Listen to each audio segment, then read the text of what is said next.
Terence Crawford, during a press conference ahead of his fight with Canelo Alvarez, made it absolutely clear what his mindset is when stepping into the ring. He explained that he never enters a fight looking specifically for a knockout, but rather to secure a victory by any means necessary. Still, he issued a sharp warning that if his opponent, Canelo Alvarez, crossed the line or acted disrespectfully, he would be the next man going down. These remarks highlighted Crawford's focus, determination, and no-nonsense attitude, showing that while his goal is to win inside the rules of boxing, he is fully prepared to handle matters differently if pushed outside of them. His words reflected the intensity with which he approaches every challenge, proving that mentally and physically he feels completely prepared. Crawford, addressing the press and the crowd, also directed some pointed comments toward Canelo. He accused him of talking too much, suggesting that Canelo was seeking unnecessary attention and behaving in a way that Crawford compared to showing off like a woman. This fiery exchange created tension on stage as Crawford repeated that Canelo was speaking excessively just to gain the spotlight. Crawford insisted that the cameras should be placed on Canelo, since all he wanted was to be noticed. His interruptions made the atmosphere charged, and other voices on stage urged Crawford to let Canelo finish. Crawford's tone revealed a mix of frustration and confidence, further demonstrating the edge he was bringing into this matchup. Greg Hackett, a well-known trainer and analyst, gave his perspective on why Terence Crawford should not be underestimated against someone like Canelo Alvarez. Hackett explained that Crawford has never shown fear inside or outside the ring, and this sets him apart from many other fighters. According to Hackett, too many opponents enter a fight with Canelo already intimidated, giving Canelo an advantage before the opening bell even rings. Crawford, however, does not carry that fear. Hackett emphasized that Crawford's confidence is not arrogance, but a reflection of years of training, victories, and adaptation against a wide variety of opponents. He pointed out that confidence is often a fighter's most powerful weapon, and Crawford always carries it with him. Hackett argued that while facing a fighter like Canelo demands immense mental toughness, Crawford is uniquely equipped in that regard. In his view, this fight should not be considered an impossible challenge for Crawford, but rather another opportunity for him to prove that he thrives when the pressure is highest. The conversation also moved to the betting world, where people were divided between backing Canelo Alvarez and supporting Crawford. The split reflected just how intriguing and competitive the matchup appeared to boxing fans and analysts alike. The unpredictability of the outcome made it a fascinating spectacle for gamblers, since no one could be entirely sure where the money should go. Hackett returned to his earlier point, saying that the fight's greatest appeal lies in the fact that Crawford does not fear Canelo, unlike many of his previous challengers who seemed nervous from the very start. Hackett predicted the fight would be a genuine war inside the ring, but the main questions remained clear. For Crawford, could he withstand the heavy punches of a naturally bigger fighter? For Canelo, was age finally beginning to catch up with him after nearly 70 professional fights in his career? Hackett noted that while Crawford is also in his 30s, he still has plenty of fuel left, and moving up in weight might even make him stronger and more resilient.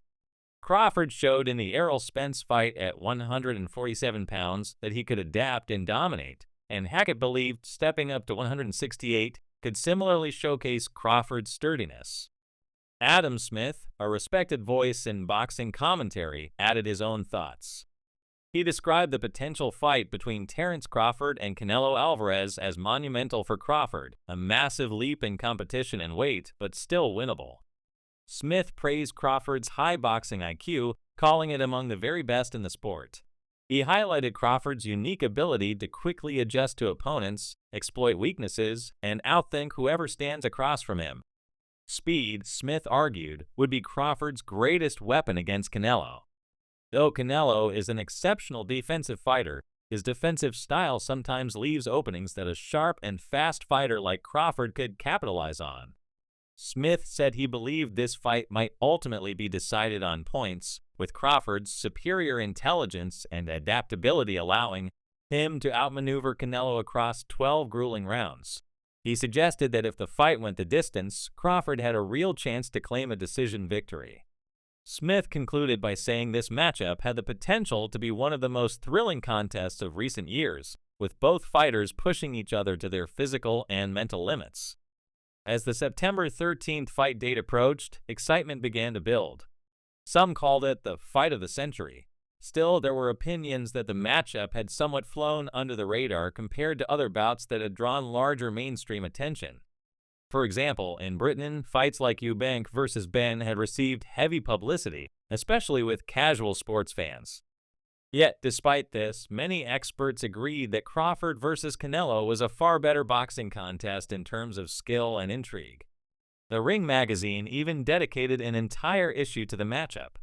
Observers pointed out that Canelo Alvarez carried the reputation of Mexican fighting pride, holding all the super middleweight belts and boasting an astonishing career that spanned nearly 70 fights. But questions remained about whether he was just past his prime even slightly. On the other side, Terence Crawford, undefeated with a 41-0 record and 31 knockouts, brought speed, craft, and a southpaw stance. Smith stressed again that Crawford needed this fight as his grand stage, his defining moment, especially with the attention it would receive on Netflix, which was covering the bout heavily with behind-the-scenes access. For Smith, Crawford had both the speed and the intelligence to make the fight competitive and possibly win on points. Aday Oladipo provided a more skeptical perspective. He argued that while the fight had drawn global attention, it lacked the natural intrigue seen in other recent high-profile matchups, such as Alexander Usyk versus Daniel Dubois. For Oladipo, Crawford versus Canelo did not have the same balance of suspense and competitiveness, mainly because of the significant natural weight difference. Expectations leaned heavily in Canelo's favor, which, in his view, dampened the unpredictability. He pointed out that fights like Usyk versus Fury or Mayweather versus Pacquiao carried an organic sense of anticipation. With Crawford and Canelo, he felt the excitement was being manufactured more through marketing than the actual dynamics of the matchup. Oladipo also noted the lack of trash talk. Many of the biggest fights in the last 2 decades gained momentum because at least one fighter was willing to sell the fight with big words, sometimes both. Tyson Fury, for example, did all the talking for the Usyk fight, which made it massive. Floyd Mayweather was always a master of promotion, especially in the Mayweather-McGregor fight, where both sides sold the spectacle with non-stop chatter. In this case, Canelo was quiet, and Crawford also wasn't much of a talker. Oladipo felt this made the build-up seem flat, even with Netflix's heavy involvement. Promoters, however, leaned heavily on spectacle, branding it as the fight of the century and pouring resources into hype. They tapped into global audiences, reaching households that ordinarily would not follow boxing.